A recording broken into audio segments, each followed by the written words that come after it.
सम्मुखें जो प्रसंग वाक्य रखा चाहे ता हूँ सप्तवाणी व्यवहारिक शिक्षा।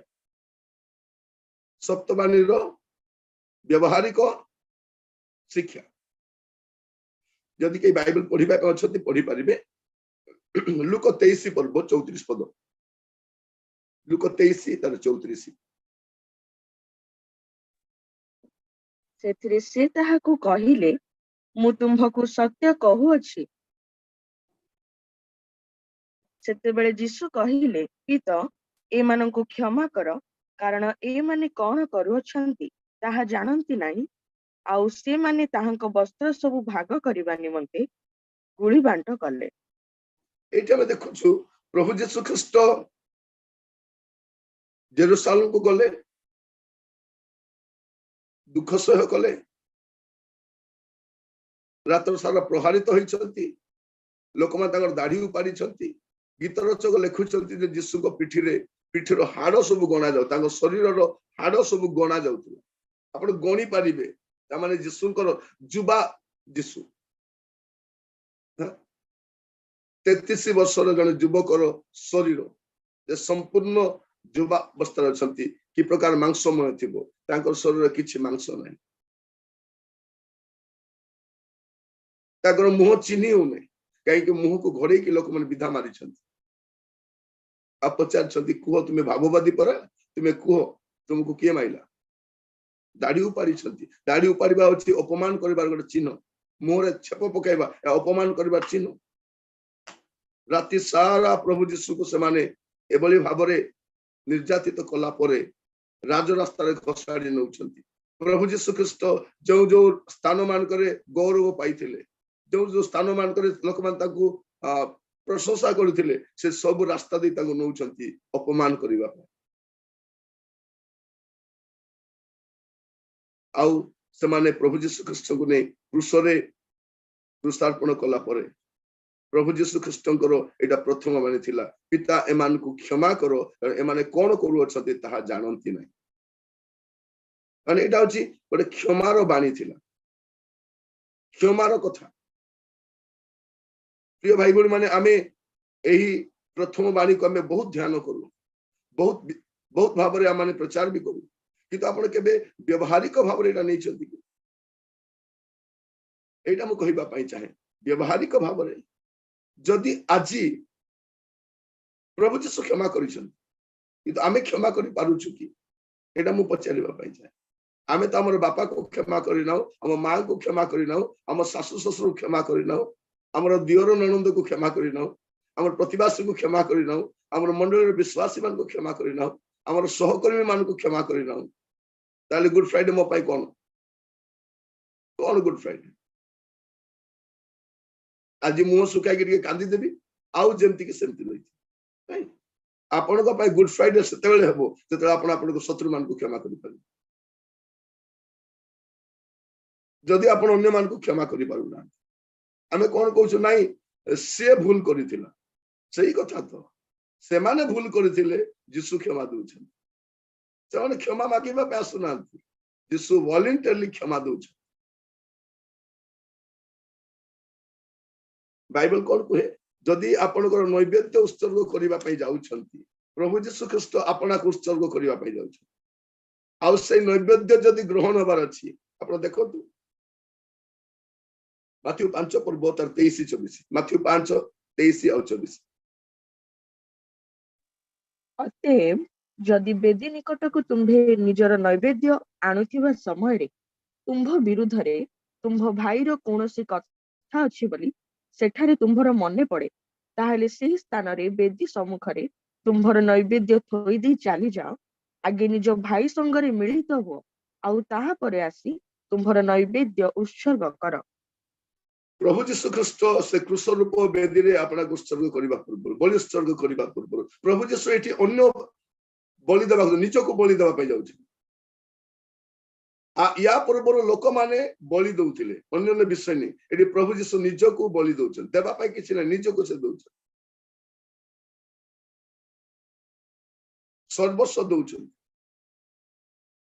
आ देवा पूर्व से कौन कहते तुम्हें बेदी निकट आसवा समय जदि तुमर भाई तुम विरुद्ध रे किछि करिछि आपण करिछि बोली लेखा जाउनी आपणक भाई आपणक विरुद्ध रे किछि करिछि बोली मने पड़े तेबे कौन करिवो बेदी सम्मुख रे तुम नैवेद्य थई चली जिवो आगो आगो तुम भाई सहित मिलित हबो तापर आसी तुम नैवेद्य उत्सर्ग करिवो तो आज मैं आपण मान कहिबा पई चाहे जदि आपणकर कहा सहित मध्य मनांतर मतांतर तिक्तता घृणा भाव अच्छी आज आप क्षमा करंतु तेबे आपण शुभ शुक्रवार पाली नहले एमती वर्ष सारा पालन करुथिबे वर्ष सारा चली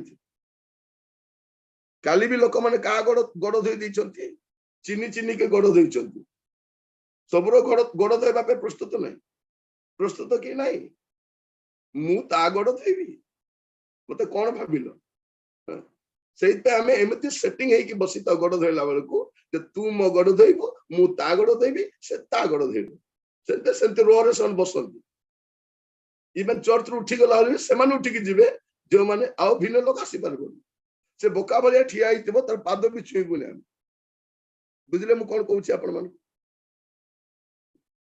प्रिय भाई भौणी माने लोक माने चलै छथि वर्ष वर्ष एटा हमर 50तम गुड फ्राइडे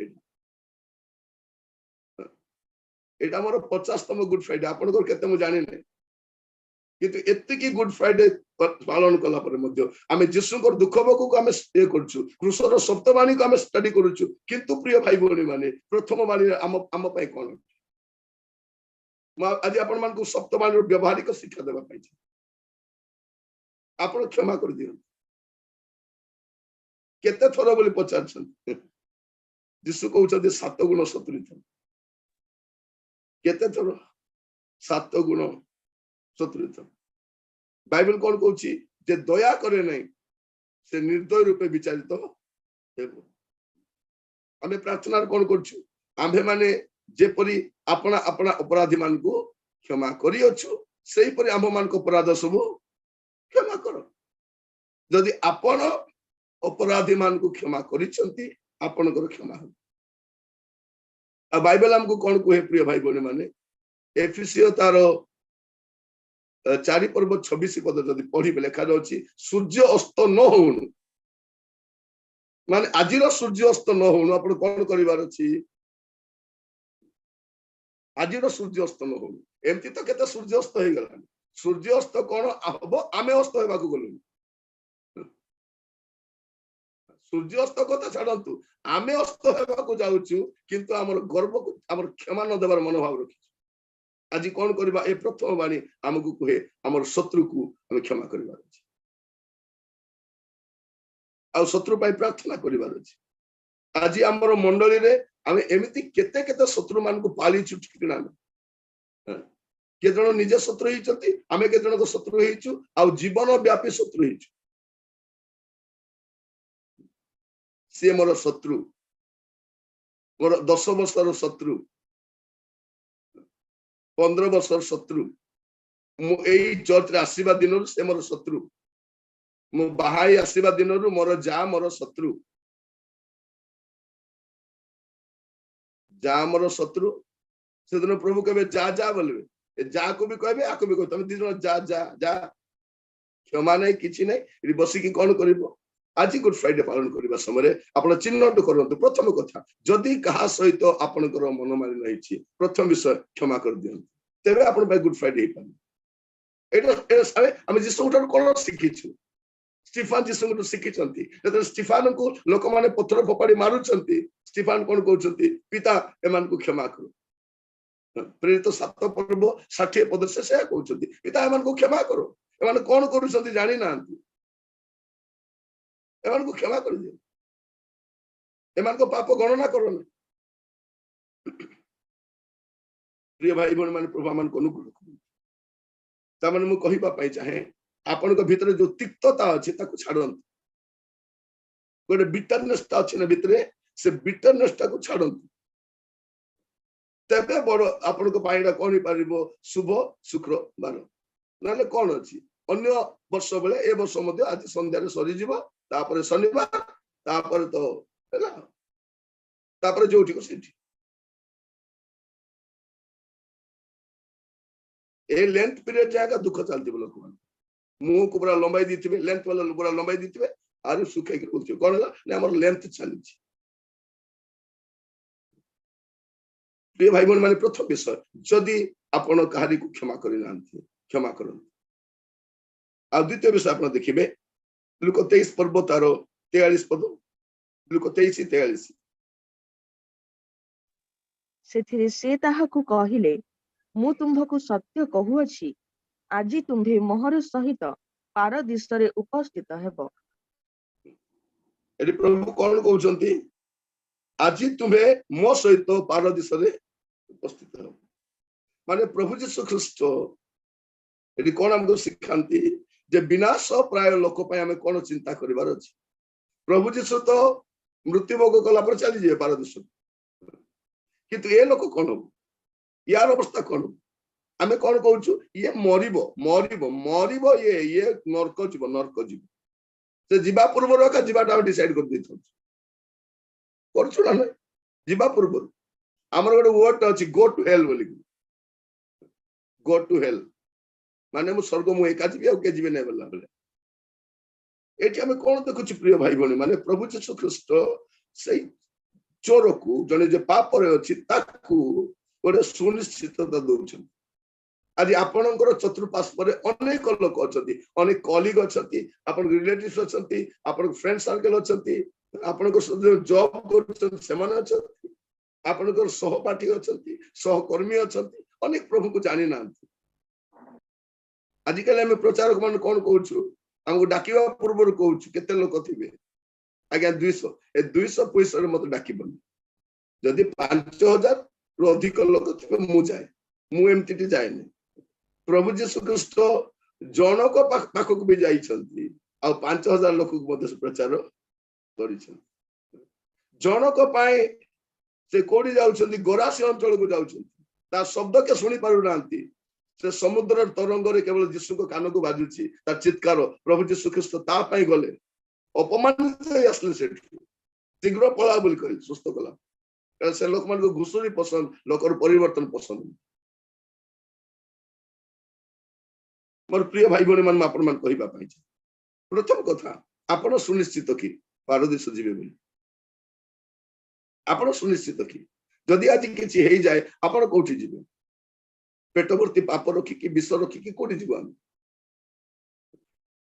ए ऊपर ठाउरिया जीवन हमको छाड़ीबा पई पड़ी क्रिश्चियन जीवन केमती अटे गोटे होचे सुपरफिशियल आ गोटे होचे supernatural cone superficial and supernatural either गोटे क्रिश्चियन से सुपरनेचुरल हेई पारे बा सुपरफिशियल हेई पारे दुटा हेई पारबोनी क्रिश्चियन जीवन केमती dead to sin and dead in sin dead to sin and dead in sin पाप रे मृत गले पाप प्रति मृत आज आम वाक्य शुणा समय आम जीवन को आम देखो मु सुनिश्चित कि ता सहित जीवन उद्धार प्राप्त होता आज मुझे कहवाई चाहे आपण भी सुजोग अच्छी समस्या कौन हुए बेले बेले ए काउटा बोग मांस तो बसिकी भाभी दिए मु भी बोग बोली सेमती बेले बेले हो जाए क्रिश्चियन जीवन आम चर्च जाइकी गिरजा प्रार्थना जाइकी आराधना करिकी वाक्य देला पर भाभी दो कौन मु भी बग हो गली बोली बग हो काउटा तार कथा भाषा तो ठीक नहीं केती जना पड़ो आपण गोटे काउटा से बगर रंग लगाई पारे किंतु तार कथबार्ता जना पड़ो ना नहीं से का कदे जना एटा तो एटा असुविधा तार बलि जना पड़ो पितरंकर बलि जना पड़ुथिला ए जीशु को संगे थिला बोली एटा हम कहबा पाई चाहे पितर को केमती चिनले तांकर बलि रु चिनले लोक मन आपण को बलि रु चिनले आपनकर ऑफिसर आपनकर कथा रो जानिबे तो प्रिय भाई बहन माने द्वितीय विषय में कहबा पाई चाहे गोटे सुनिश्चित हेबा दरकार आज परित्राण दिन अटे सुनिश्चित हेबा दरकार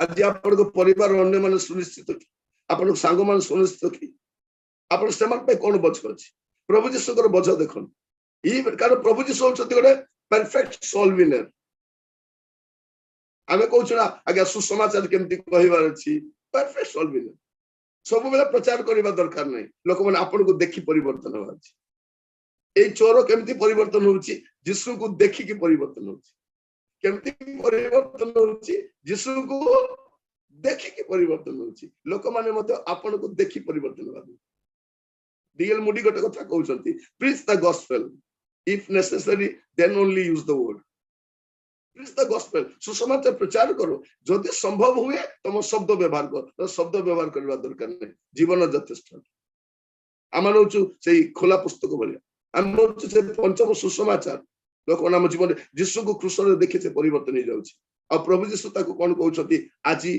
तुमे मो सहित पारदेश रो प्रस्तुत जोहन तार 19 पर्व 26 27 जोहन 19 26 27 ଯୀଶୁ ଆପଣ ମାତା ଓ ଯେଉଁ ଶିଷ୍ୟଙ୍କୁ ପ୍ରେମ କରୁଥିଲେ ତାଙ୍କୁ ପାଖରେ ଠିଆ ହୋଇଥିବା ଦେଖି ମାତାଙ୍କୁ କହିଲେ ହୋ ନାରୀ ଦେଖ ତୁମ୍ଭର ପୁତ୍ର ତତ୍ପରେ ସେ ସେହି ଶିଷ୍ୟଙ୍କୁ କହିଲେ ଦେଖ ତୁମ୍ଭର ମାତା ଆଉ ସେହି ଦଣ୍ଡରୁ ସେହି ଶିଷ୍ୟ ତାଙ୍କୁ ଆପଣା ଗୃହକୁ ଘେନିଗଲେ ଏଠି ଆମେ କଣ ଦେଖୁଛୁ व्यवहारिक शिक्षा कौन पाउछु जे परिवार रो जत्न नेबार अछि वृद्ध पिता मातार जत्न नेबार अछि एडी मरियम एका अछि क्रूस पाखरे ठिया कि यीशु कोन नै चलती पोरे तू तो चली जीवु मोर कोन हबो प्रभु यीशु ख्रीष्ट मृत्युभोग करिवे पुनरुत्थित हेबे और स्वर्ग को चली जिवे किंतु मरियम रो अवस्था कोन प्रभु यीशु ख्रीष्ट मृत्युभोग करने पूर्व अपना माँ रो ठीक व्यवस्था थईथान करके जाउछ आज समय अनेक परिवार रे बापा माँ मान उपेक्षित गुड फ्राइडे पालन करूछंती बापा माँ को पचारू ना वृद्ध बापा माँ को पचारू ना कौन गुड फ्राइडे गुड फ्राइडे प्रिय भाई बहन दुख कष्ट रे बापा माँ को भूली जाउछंती गुड फ्राइडे पालन करिवे कोटिकार गुड फ्राइडे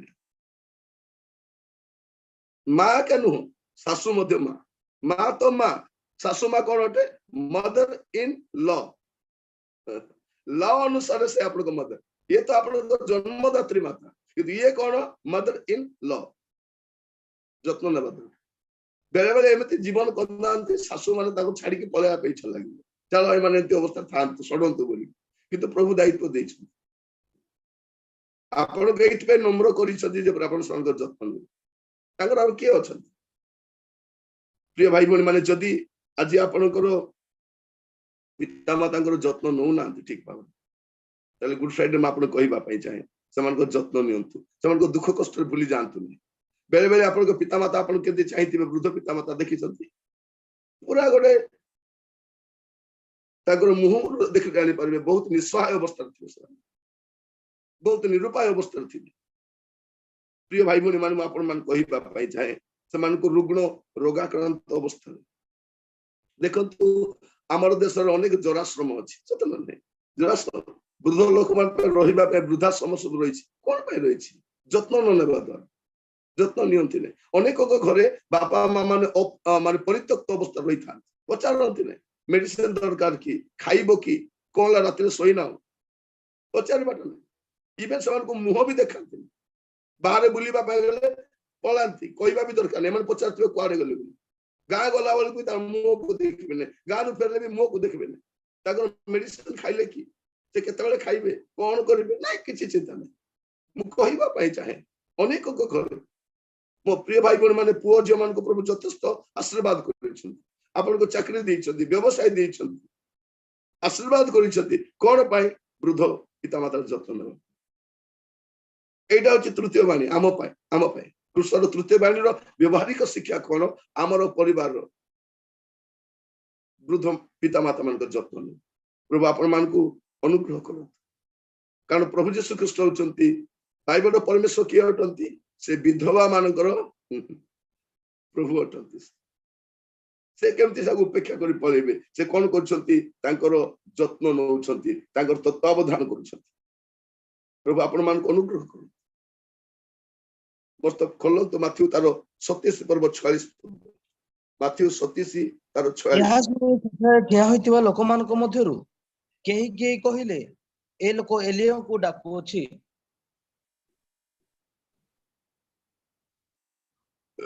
ଆଉ ପ୍ରିୟ ଭାଇ ପ୍ରାୟ ଭଉଣୀ 3 ମାନେ ଘଣ୍ଟା ହଁ ଆଉ ପ୍ରାୟ 3 ଘଣ୍ଟା ସମୟରେ ଯୀଶୁ ଉଚ୍ଚ ସ୍ୱରରେ ଡାକି କହିଲେ, ଏଲି ଏଲି ଲାମା ସବକ୍ତାନି, ଅର୍ଥାତ୍ ହେ ମୋହର ଈଶ୍ୱର, ତୁମେ ମତେ କାହିଁକି ପରିତ୍ୟାଗ କଲ?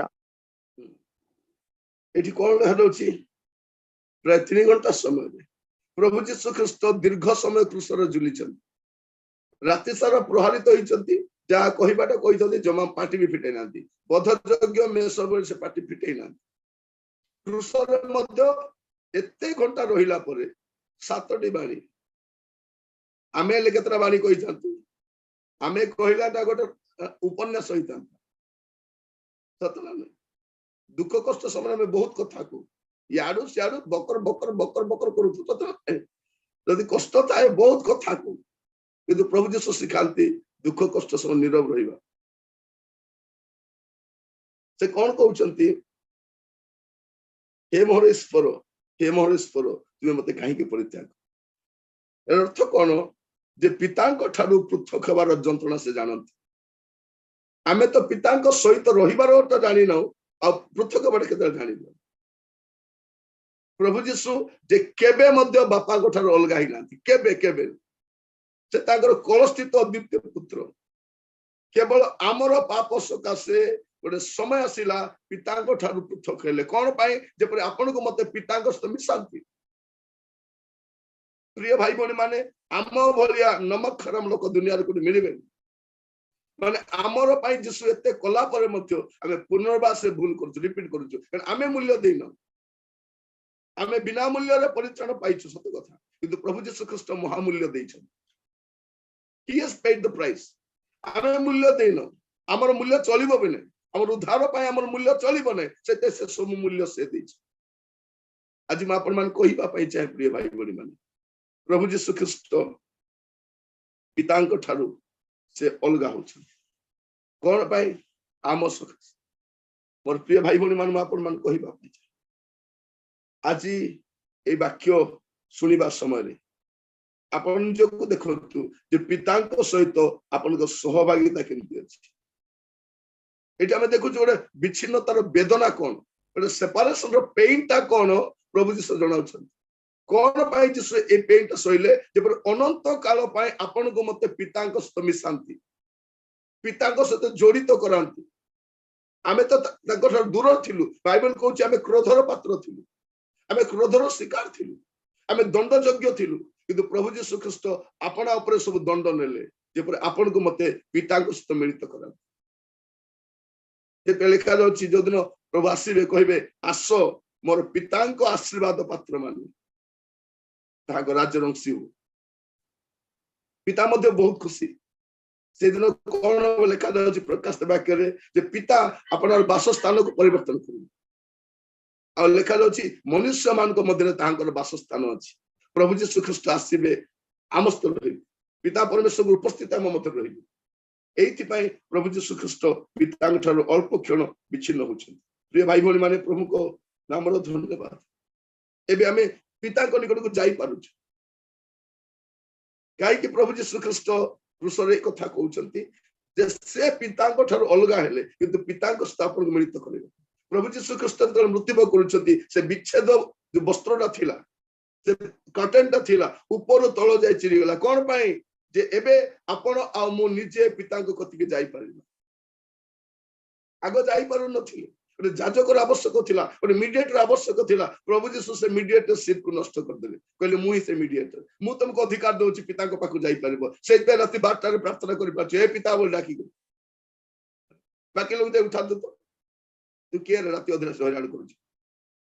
ନାଇଁ ନାଇଁ, ମୁଁ ଯୀଶୁଙ୍କ ନାମରେ ଆସିଛି। ଓକେ, ଆସ, ଆମେ ପିତା ବୋଲି ଡାକି ପାରୁଛୁ।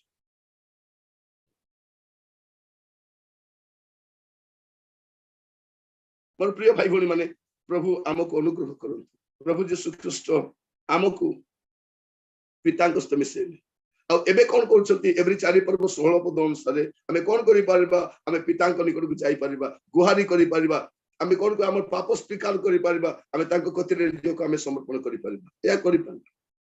ପ୍ରଭୁ ଆମମାନଙ୍କୁ ଅନୁଗ୍ରହ କରନ୍ତୁ। ତାପରେ ଆପଣ ଦୟାକରି ପଢନ୍ତୁ ଯୋହନ ତାର 19 ପର୍ବ 28-29 ଜୋହନ 19:28-29 ଏହା ପରେ ଯୀଶୁ ଧର୍ମଶାସ୍ତ୍ରର ବାକ୍ୟ ଯେପରି ସଫଳ ହୁଏ ଏଥି ନିମନ୍ତେ ସମସ୍ତ ବିଷୟ ଏବେ ସମାପ୍ତ ହୋଇଅଛି ବୋଲି ଜାଣି କହିଲେ ମତେ ତୃଷା ଲାଗୁଅଛି। ସେଠାରେ ଅମ୍ଳରସ ପରିପୂର୍ଣ୍ଣ ଗୋଟିଏ ପାତ୍ର ଥିଲା, ତେଣୁ ସେମାନେ ଅମ୍ଳରସ ପରିପୂର୍ଣ୍ଣ ଗୋଟିଏ ସ୍ପଞ୍ଜ ଖଣ୍ଡିଏ ଏଜପନଳରେ ଲଗାଇ ତାହାଙ୍କ ମୁଖ ପାଖକୁ ଦେଲେ। ଏଇଠି ଆମେ ଦେଖୁଛୁ କଣ ଯୀଶୁଙ୍କର ପଞ୍ଚମ ବାଣୀ ଥିଲା କଣ, ମତେ ତୃଷା ଲାଗୁଅଛି। କିଏ ତୃଷିତ ଅଛନ୍ତି ଯେ ଆପଣଙ୍କ ତୃଷା ନିବାରଣ କରିବା ନା? ଯୋଉ ପରମେଶ୍ୱର ଝର ସୃଷ୍ଟି କରିଛନ୍ତି, ଯେ ସମସ୍ତଙ୍କୁ ଜଳ ଦାନ କରନ୍ତି, ପ୍ରାନ୍ତରରେ 40 ବର୍ଷ ପର୍ଯ୍ୟନ୍ତ ପ୍ରଭୁ ଯୀଶୁ ସେ ଶୈଳ ହୋଇ ଗମନ କଲେ, ଯେ ଶୈଳରୁ ସେମାନେ ଜଳ ପାନ କରୁଥିଲେ। ଆଜି ସେ ତୃଷିତ ଅଛନ୍ତି। ସେଇଦିନ ସେ ସ୍ତ୍ରୀ ଲୋକକୁ କହିଲେ, ମୁଁ ଯୋଉ ଜଳ ଦେବି ସେ ଯିଏ ପାନ କରିବ ସେ କେବେ ତୃଷିତ ହେବ ନାହିଁ। ଆଉ ସେ କଣ କହୁଛନ୍ତି, ମୋ କତିକି ଆସ, ମୁଁ ବିନା ମୂଲ୍ୟରେ ଦେବି। ଆମେ ଯିଶାଇ ତାର 55 ଦେଖୁଛୁ, ମୁଁ ବିନା ମୂଲ୍ୟରେ ଦେବି। ଜୋହନ 7 ପର୍ବ ତାର 37 ପଦ ଲେଖା ଯାଉଛି ଯେ ମୋ ନିକଟକୁ ଆସୁ, ତା ଭିତରେ କଣ ହବ, ଅମୃତ ଜଳର ନିର୍ଝର ପ୍ରବାହିତ ହଉଛି। ଯୋଉ ପରମେଶ୍ୱର ଏସବୁ କରନ୍ତି, ସେ କଣ କଲେ, ତୃଷିତ ହେଲେ। ପ୍ରିୟ ଭାଇ ଭଉଣୀ ମାନେ, ମୁଁ କହିବା ପାଇଁ ଚାହେଁ, ଆପଣଙ୍କର ତୃଷା କଣ? ଆପଣଙ୍କର ଯାହା ଯାହା ତୃଷା ଅଛି ସେ ସବୁ ତୃଷା ନିବାରଣ ସେ କରିପାରନ୍ତି। ତେଣୁ ଆପଣଙ୍କର ତୃଷା ମେଣ୍ଟେଇବା ପାଇଁ ଆପଣ ଆଉ କୋଉଠି ଯାଆନ୍ତୁ ନାହିଁ। ସେ ଆପଣଙ୍କର ସବୁ ତୃଷାକୁ ସେ ପୂରଣ କରିବେ। ପ୍ରଭୁ ଆପଣମାନଙ୍କୁ ଆଶୀର୍ବାଦ କରନ୍ତୁ। ପ୍ରିୟ ଭାଇ ଭଉଣୀ ମାନେ, ଆଜିର ସମୟରେ କଣ, ଖ୍ରୀଷ୍ଟିଆନର ତୃଷା ଆତ୍ମିକ ତୃଷା ନୁହେଁ, ସାଂସାରିକ ତୃଷା। ଆମର ତୃଷା କଣ ପାଇଁ? ଆମେ ତ୍ରଷ୍ଟି କଣ ପାଇଁ? ଆମେ ଏଇଥିପାଇଁ ଅଟୁ, ଆମେ ଜଗତର ବିଷୟ ପାଇଁ ଆମେ ପୁରା ପାଗଳ ଭଳିଆ ଯାଉଛୁ। ସେ ଦେବେ, ସେ ରାଜ୍ୟ ଧାର୍ମିକତା ଅନ୍ୱେଷଣ କରୁ, ଆତ୍ମିକ ବିଷୟ ତୃଷିତ ହୁଅ, ପ୍ରଭୁ ବଳକା ବିଷୟ ପୁରା କରୁ। ଜୋହନ 19 ତାର 30 ପଦ ପଢିବେ। ସେଥିରେ ଯୀଶୁ ସେହି ଅମ୍ଳରସ ପାନ କରି କହିଲେ, ସମାପ୍ତ ହେଲା। ଆଉ ସେ ମସ୍ତକ ଅବନତ କରି ପ୍ରାଣ ତ୍ୟାଗ କଲେ। କଣ ଲେଖା ଯାଉଛି 6ରେ? ସମାପ୍ତ ହେଲା। ସମାପ୍ତ ହେଲା ମାନେ କଣ, ଯେ ଜଣେ ବ୍ୟକ୍ତିର ଉଦ୍ଧାର ପାଇଁ ଯାହା ଯାହା କରିବା ଥିଲା ସେ ସବୁ ସମାପ୍ତ ହେଇଯାଇଛି। ଆଉ ଆପଣଙ୍କୁ ଉଦ୍ଧାର ପାଇବା ପାଇଁ କିଛି କରିବା ପାଇଁ ପଡିବନି। ଆମର ଦେଶର ଲୋକମାନେ ଦରାଣ୍ଡି ବୁଲୁଛନ୍ତି, ନାଇଁ ଆମକୁ କିଛି କରିବାର ଅଛି ପରିତ୍ରାଣ ପାଇବା। ନାଇଁ ନାଇଁ ନାଇଁ, ପ୍ରଭୁ ସବୁ କରି ସାରିଛନ୍ତି। ସେ କଣ କହୁଛନ୍ତି, ଇଟ ଇଜ ଫିନିଶ୍ଡ। କଣ ସେ କହୁନାହାନ୍ତି ଆଇ ଏମ୍ ଫିନିଶ୍ଡ ବୋଲି, ସେ କହୁଛନ୍ତି ଇଟ ଇଜ ଫିନିଶ୍ଡ। ମୁଁ ଯୋଉ କାମ ପାଇଁ ଆସିଥିଲି ତା ସମାପ୍ତ କରିଛି, ସମାପ୍ତ କରିଛି। ପ୍ରିୟ ଭାଇ ଭଉଣୀ ମାନେ, କାର୍ଯ୍ୟ ସମାପ୍ତ ହେଇଯାଇଛି, ସମାପ୍ତ ହେଇଯାଇଛି। ଏଇଟା ହଉଛି ଗୋଟେ ଦାସର ଶବ୍ଦଟା। ଯଦି ଆପଣ ଏହାର ଗ୍ରୀକ ଶବ୍ଦଟା ଦେଖିବେ, ଏଇଟା କେମିତି ଶବ୍ଦ, ଏଇଟା ହଉଛି ଗୋଟେ ଦାସର ଶବ୍ଦ, ଯେ ସେ ଚାକରଟା କାମ ସରିଲା ପରେ ମାଲିକକୁ ଯାଇ କହିବେ, ମାଲିକ ଆପଣ ଯୋଉ କାମ ମତେ ଦେଇଥିଲେ ମୁଁ ସେ କାର୍ଯ୍ୟ ସମାପ୍ତ କରିଛି। ପିତା ମତେ ଯୋଉ କାର୍ଯ୍ୟ ଦେଇଥିଲେ ତା ମୁଁ ସମାପ୍ତ କରିଛି। ଇଟ ଇଜ ଫିନିଶ୍ଡ। ମାନେ କାର୍ଯ୍ୟ ସମାପ୍ତ ନ କରିବା ପର୍ଯ୍ୟନ୍ତ ମୃତ୍ୟୁର ଅଭିଳାଷ ନାହିଁ। ପ୍ରିୟ ଭାଇ ଭଉଣୀ ମାନେ, ପ୍ରଭୁ ଯୀଶୁ ଯଦି କାର୍ଯ୍ୟ ସମାପ୍ତ କରିଛନ୍ତି, ଆପଣ ବି କାର୍ଯ୍ୟ ସମାପ୍ତ କରିପାରିବେ। ପ୍ରଭୁ ଆପଣଙ୍କୁ ଯୋଉ କାର୍ଯ୍ୟ ଦେଇଛନ୍ତି ତା ଆପଣ ବି ସମାପ୍ତ କରିବେ, ଆପଣ ବି କରିପାରିବେ।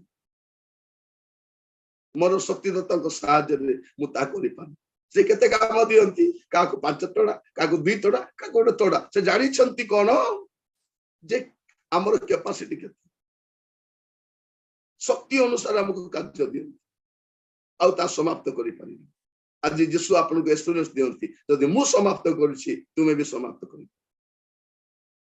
ଶେଷରେ ଲୁକ 23 ପର୍ବ ତାର 46 ପଦ, ଲୁକ 23 ତାର 46।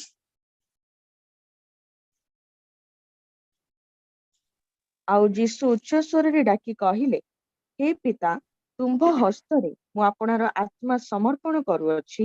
ଏହା କହି ସେ ପ୍ରାଣ ତ୍ୟାଗ କଲେ। ଶେଷରେ ମୁଁ କହିବା ପାଇଁ ଚାହେଁ, ଆପଣଙ୍କ ଆତ୍ମା ସୁରକ୍ଷିତ କି? ସେଥିପାଇଁ ଦେଖିବେ ଆମମାନଙ୍କ ମଧ୍ୟରେ ଯେମାନେ ଚାଲି ଯାଆନ୍ତି, ଆମେ କହୁଛୁ କଣ, ନାଇଁ ପ୍ରଭୁଙ୍କ ଠାରେ ସମର୍ପଣ କରିଦିଅନ୍ତୁ, ମୋ ପାଇଁ ସମର୍ପଣ ପ୍ରାର୍ଥନା କରିଦିଅନ୍ତୁ। ଇଭେନ ଆମେ ମରିବା ସମୟରେ ମଧ୍ୟ ଆମେ ସମର୍ପିତ ହଉ।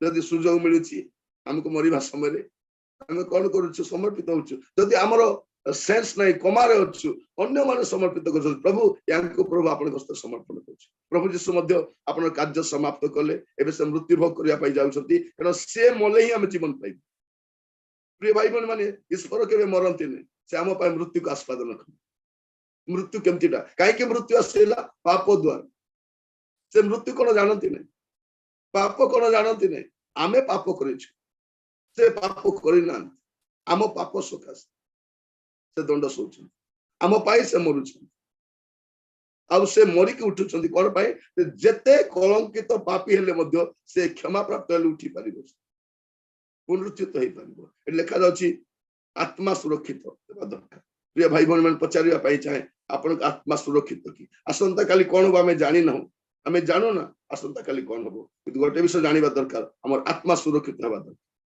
प्रथम थेसलोनिक 5:23 पद लिखा जाउची कौन बोली कि प्रभु जीशुଙ୍କର आगमन पर्यंत आपण शरीर आत्मा प्राण निर्दोष रूपे रक्षित हेबा दरकार निर्दोष भाव आज आम आपण अपना जीवन को आम पुणी थर देखु आज आम शुभ शुक्रवार विशेष कार्यक्रम जड़ित हो प्रातः काल आपण समस्त जड़ित हो चक्षु बंद करवा